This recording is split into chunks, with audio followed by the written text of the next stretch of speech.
Problem हो रही है। पहली प्रॉब्लम तो यह है कि देखो, सरकार का पैसा जनता का पैसा है। रूल्स बनाए गए हैं कि सरकार को किस तरीके से उस पैसे को स्पेंड करना है। जनरल फाइनेंशियल रूल्स का रूल 21 कहता है जनता के पैसे खर्च करते हुए किसी भी अफसर को उतना ही चौकन्ना होना चाहिए जितना कि ठीक ठाक बुद्धि वाला एक आम इंसान अपना पैसा खर्च करते वक्त चौकन्ना होता है। सरकार किसी भी पब्लिक प्रोजेक्ट का कॉन्ट्रैक्ट अपनी मन मर्जी से किसी भी कंपनी को नहीं दे सकती। टेंडर नोटिस इशू करते वक्त अलग अलग एलिजिबिलिटी के क्राइटेरियाज होते हैं कि मिनिमम लेवल ऑफ एक्सपीरियंस कितना है कंपनी का, पास्ट परफॉर्मेंस कैसी है उसकी, उस कंपनी में टेक्निकल कैपेबिलिटी है इस पुल को बनाने की या नहीं, उसकी मैन्युफैक्चरिंग फैसिलिटीज कैसी है, उस कंपनी की फाइनेंशियल पोजीशन कैसी है। ये सारी चीजें देखकर एक कंपनी को कॉन्ट्रैक्ट दिया जाता है कि कौन अच्छी क्वालिटी का काम करके देगा और कौन सही दाम में इस काम को करके देगा। कहीं ऐसा तो नहीं ये ओवरचार्ज कर रहे हैं और जनता के टैक्स का पैसा लूटा जा रहा है। अब सबको याद होगा उत्तराखंड में जो सुरंग गिरी थी, 41 मजदूर ट्रैप हो गए थे उसके अंदर।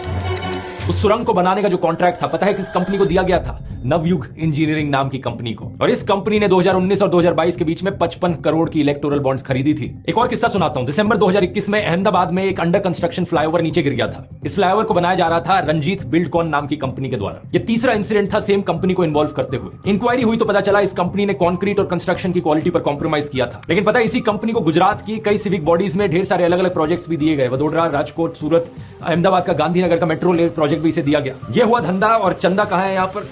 लिस्ट के अनुसार जनवरी और जुलाई 2023 के बीच में इस कंपनी ने 9 करोड़ रुपए की इलेक्टोरल बॉन्ड्स खरीदी थी। एक और एग्जांपल सुनो। पुणे बेस्ड कंपनी बीजी शिर्के कंस्ट्रक्शन प्राइवेट लिमिटेड जनवरी 2023 और जनवरी 2024 के बीच में इसने 118 करोड़ रुपए की इलेक्टोरल बॉन्ड्स खरीदी थी। और इससे करीब एक साल पहले जून 2022 में इस कंपनी पर एक एफआईआर हुई थी फॉर डेथ बाय नेग्लिजेंस, क्योंकि इस कंपनी की हाउसिंग प्रोजेक्ट कंस्ट्रक्शन साइट पर एक एलिवेटर क्रैश में 4 लोगों की मौत हो गई थी। इससे पहले अक्टूबर 2018 में एक और ऐसा इंसिडेंट हुआ था। इस कंपनी की कंस्ट्रक्शन साइट पर टावर क्रेन से 4 लोग गिरकर नीचे मर गए थे। आप देख सकते हो कि एक पॉलिटिकल पार्टी के लिए आपकी जिंदगी की कोई चिंता नहीं है, इन्हें बस अपने चंदे की पड़ी है। वो चिल्लाते हैं तो चिल्लाने दो, पहले चिल्लाएंगे बाद में थक जाएंगे फिर भूल जाएंगे। अभी डाउनलोड करें न्याय यात्रा ऐप, बने न्याय योद्धा सिर्फ एक क्लिक में।